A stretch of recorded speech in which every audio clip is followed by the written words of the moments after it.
İmam Hüseyin əleyhissalamın yolun gedən, axırda onu kimi şəhadət şərbətini içən bir İtaliyadan danışım. Edoardo Agnelli.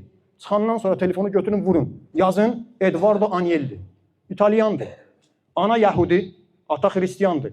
Qoy sizə sual verin. Sizdən kimsə bu məclisə gələndə Lamborghini ilə gəlib, Ferrari ilə gəlib.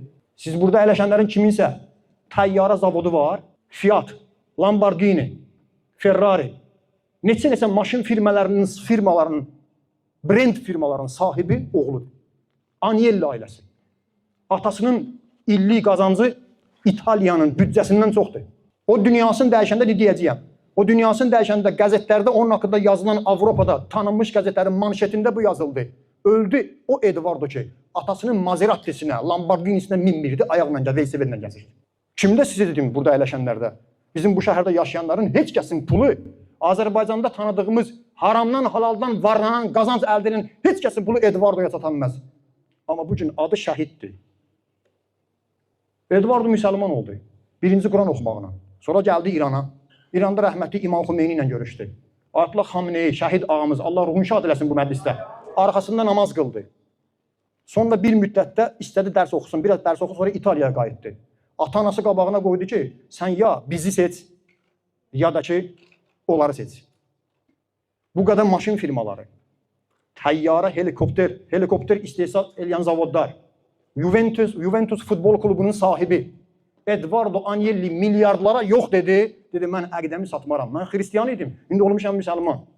Öz adım da Edoardo danışdı, deyirdi mənə Edoardo deməyin, məni çağıranda Mehdi deyin əleyhissalam. Öz əqidəsini pula satmadı. Axırda ata-anası onu övladlıqdan, varislikdən məhrum elədilər.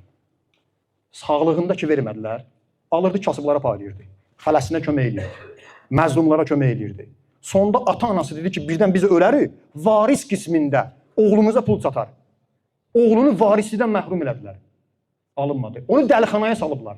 Afrikaya sürgün eləyiblər. Qaralarla yaşayıb, əqidəsindən dönməyib. Bu qədər pula yox demək asandır qardaşlarım. Və Kərbalayının özü qabağına bir 100-200 manat alıverdi, Kərbalayı telefona cavab vermir. Borc alır, qaytarmır. Sinə vuranda bəkdən vurur. Eysanı 2 dənə bozbaş yiyir. Yox, Kərbala deyil, İmam Hüseyin məktəbi deyil. Edoardo sonda xəbərdar olundu. Ölümündən qabaq demişdi, mənə xəbər göndərilib. Hətta səni terror eləyə bilərlər. Öz dostlara deyir, məni aradan götürəcəklər. Bir gündə adın qoydular, körpüdən özünü atıb intihar eləyib. Amma araşdırdılar ki, heç bir intihar deyildi. Allah Teala ona İmam Hüseyin əleyhissalam kimi şəhadət nəsib elədi.